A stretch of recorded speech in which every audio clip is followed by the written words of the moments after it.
Hello ladies and gentlemen, and welcome back to Wrestle Rap. I'm your host Connor Williams, and today we'll be doing the Raw review. That's right, we're back at it with the Raw review, and it starts here. Hello ladies and gentlemen, my name's Connor Williams, and you are watching Wrestle Rap.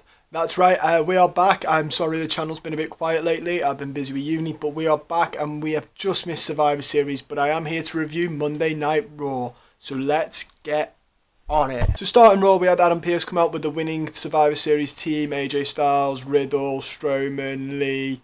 They were just saying about how they'd won, how they all have the right for a title shot. Pearce says, impress me. It felt a bit like, like on Love Island, not Love Island, on Take Me Out when they ask a question. It felt a bit like that. But yeah, so then they all say what they think. Sheamus says that AJ's not the captain. Riddle starts calling him Firecrotch. It's the same old that we've had for the build up of Survivor Series. Will they work? Won't they work? Then Strowman's last, and I think Pearce goes from last but not least. Strowman takes offence to him saying last, headbutts Pearce, then walks off. They manage, the Survivor Series team are like, whoa, big guy, calm down.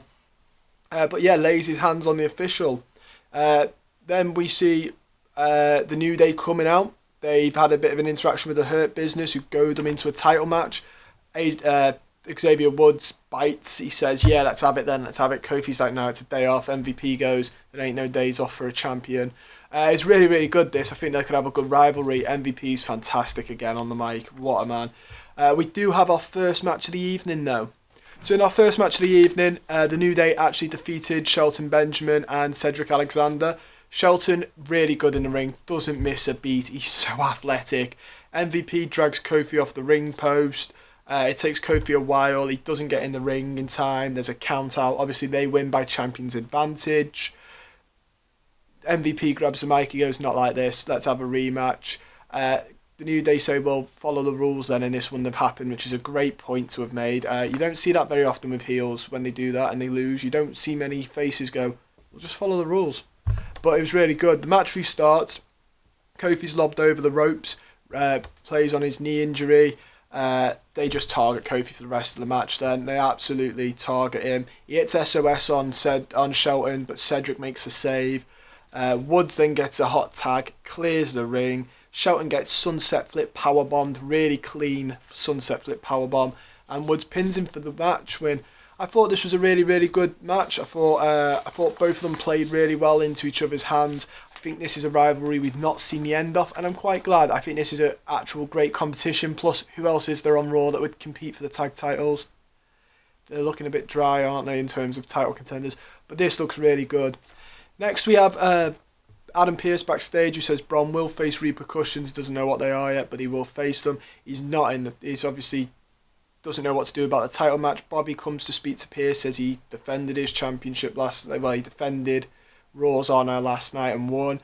Orton then comes and says he wants a title shot for the 400th time. And Pearce goes, 3 matches tonight, the winner of each one, and a triple threat next week. I think he also calls him Drew McIntyre. Absolute blunder on his half. Unfortunate, really unfortunate. Quite amusing, unfortunate though. Next, we have Riddle, who defeats Sheamus. This match was really, really good. Lots of collar chain wrestling. It was actually quite a lot of grounded stuff. Sheamus had some submission moves. I thought it played into Riddle's hands, but it looked like Sheamus was actually outdoing him, which is weird because Riddle is a UFC fighter and MMA is his background, so you'd think they'd make him look really sharp here. But Riddle does get some flurries, some of the kicks, some of the elbows in, but it is mainly Sheamus. He hits a great Alabama slam. Sheamus's Alabama slam's fantastic. Riddle does win with a roll-up in the end, though. I gave this one a 7 out of 10. It was alright. They played really well together. Wrestled really well together. And it was fun to watch. It was really, really good. I much prefer Riddle in ring than I do on the mic. He plays really much into this, this gimmick he's got where he just doesn't care. He half bothered, yeah, bro, whatever, bro. I don't really like it. I think it might work with the American crowd. I don't like it. Riddle also really interesting to see where they take him. I don't think he'll win the triple threat next week. I think it'll be AJ Styles, but you never know. You never know. Next, we have Asuka coming out and offering Lana a title match. Lana accepts reluctantly. I think she knows she's about to get a beating from Asuka, but Asuka face does this, you deserve this, you could end up champion. And then we have a Firefly Funhouse. This is, as always, weird, peculiar, but entertaining. It's all about Friends and Nikki Cross, because Alexa's going to face her tonight. They have the Friendship Frog, who Alexa actually brutally murders while Bray laughs. It's really well filmed. I always think this about the Firefly Funhouse. And the cinematic matches that Bray's had, the one with John Cena at WrestleMania was good. He's so creative as a wrestler, a character, but as a director, because he has a directive input in all of this. He's just, you watch them and he's amazing. Bray really does deserve the world right now in WWE. He is the hottest thing. Then it's followed by Roman and Jay Uso, I think, personally, and Drew McIntyre. But Bray is the hottest thing and has been for a year. And they've tried their best to ruin this with Goldberg, and they still can't, because he's fantastic.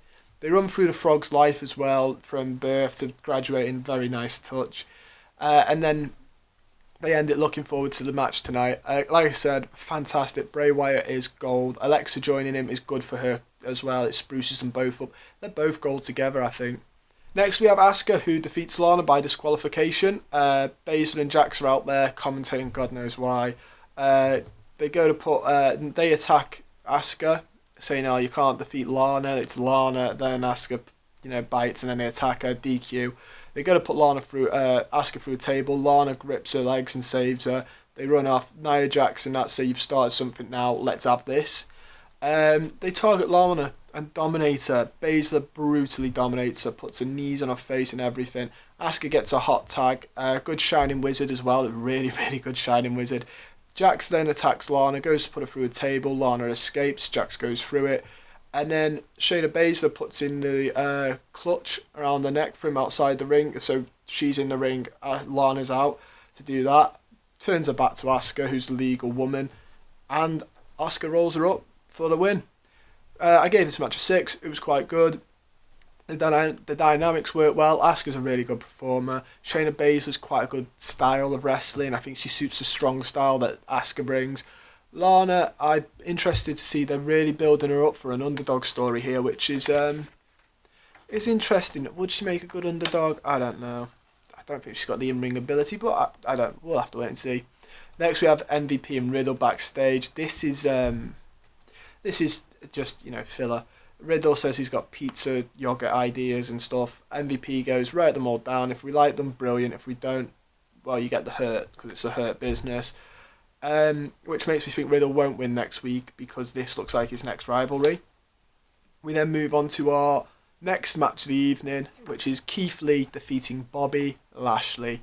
This was a match I was quite excited for personally. I think it's really good. Both performers are fantastic, and it was interesting to see how they'd mix. It's a good start. Lee's very athletic, isn't he? He does some rolls. He's just fantastic for a man of his size as well, because he is a big lad. He moves so well. MVP distracts Lee at one point. Lashley goes to hurt Lee, puts him on his shoulders and goes to run into the post. But it almost looks like Lashley collapses under the power, and it's meant to have really knocked Lee for 6. But I think it looks like it hurts Lashley more. It looks like Lashley collapses and the weight of Lee pushes Lashley's head into the post. I don't know if it's a botch. It didn't look like it was going to hurt Lee. For a minute I thought Lashley was going to be really, really hurt, like seriously.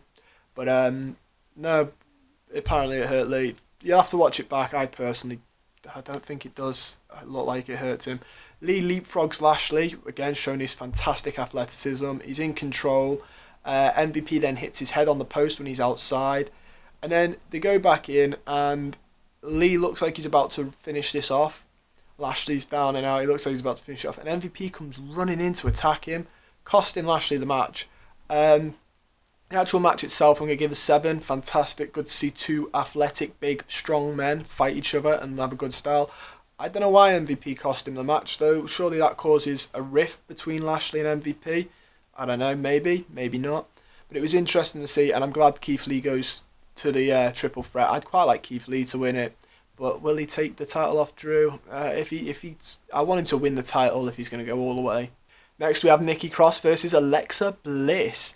This match was really good. Bliss laughs at Nikki, just taking the mick really. Then Nikki chases her. She tries to runs around. Then Cross finally gets her, And Cross is very Nikki Cross is very aggressive in all of this. Alexa Bliss is kind of like a cute style of like never takes it seriously, a bit like Bray when he's Buddy Rogers type gimmick, when he's just Bray Wyatt and he like laughs and stuff.